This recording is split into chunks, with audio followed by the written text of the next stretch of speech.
Belakangan satu persatu kasus kematian janggal ramai jadi sorotan. Semuanya satu keluarga. Di Kalideres, Jakarta Barat, satu keluarga yang meninggal dan masih belum diketahui apa penyebabnya.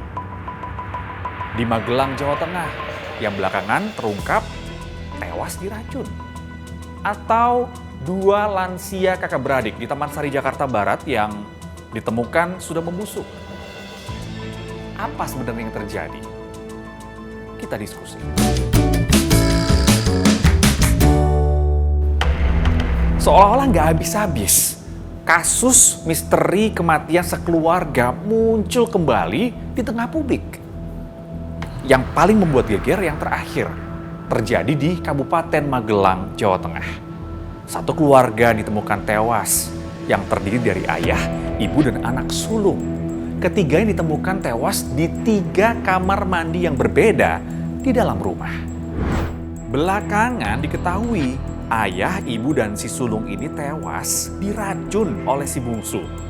Usut punya usut, si bungsu mencampurkan racun yang dibelinya secara online ke dalam minuman teh dan kopi yang diminum oleh ketiga korban. Katanya sakit hati. Kok tega ya?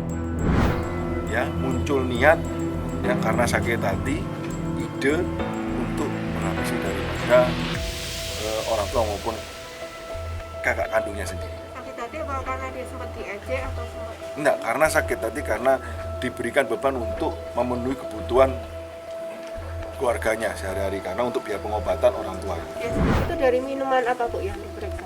Cairan minuman dari teh dan kopi menurut keterangan dari pelaku ya.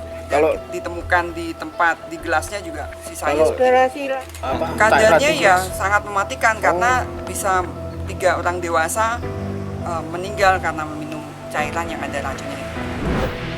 Bukan kali ini saja kita mendengarkan kasus kematian seorang anggota keluarga oleh kerabat terdekat atau bahkan satu keluarga. Apa kata pengamat? Kenapa kemudian melibatkan orang-orang terdekat? Pertama, karena memang mereka memiliki ikatan sosial yang secara kohesi itu tergolong kuat. Jadi alih-alih kemudian dalam bentuk menyayangi, seringkali kemudian dilampiaskan dalam bentuk melakukan kekerasan, bahkan sampai kemudian melakukan pembunuhan.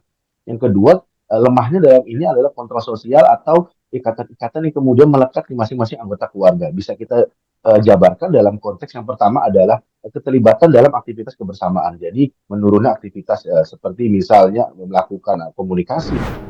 Kasus lain di awal pekan, 2 lansia kakak beradik ditemukan meninggal dunia di rumahnya di kawasan Taman Sari, Jakarta Barat. Keduanya ditemukan dalam keadaan membusuk, tanpa ada tanda-tanda kekerasan. Tapi polisi akhirnya memutuskan untuk mengotopsi untuk mencari tahu penyebab dan waktu kematian. Masih dilakukan pemeriksaan lagi. Yang jelas untuk penyebab kematian itu tidak ada tanda-tanda kekerasan ataupun luka. Ini hasil dari forensik. Kemudian untuk meninggalnya ini perlu kita cek lagi untuk organ dalamnya. Ini sudah kita kirim ke laboratorium forensik. Yang paling menyita perhatian adalah kasus kematian sekeluarga di Kalideres, Jakarta Barat. Sampai saat ini motif penyebab kematian ini menjadi teka-teki. Tapi ada temuan-temuan dan juga bukti-bukti yang ditemukan oleh polisi di TKP yang menarik perhatian. Fakta-fakta menurut Ditreskrimum Polda Metro Jaya Hengki Haryadi, salah satu anggota keluarga diduga melakukan suatu ritual. Ada sejumlah bukti yang ditemukan, seperti buku lintas agama, buku mantra, dan kemenyan. Jasad ibu sudah dimumifikasi, namun terlihat rawat. Sementara hasil pemeriksaan forensik digital, mereka ini sangat jarang bersosialisasi. Ada juga jejak percakapan satu arah di ponsel yang dinilai emosional. Dengan adanya temuan-temuan ini, kenapa demikian sulit mengungkap motif? Apa sebenarnya yang membuat penyidik sangat berhati-hati?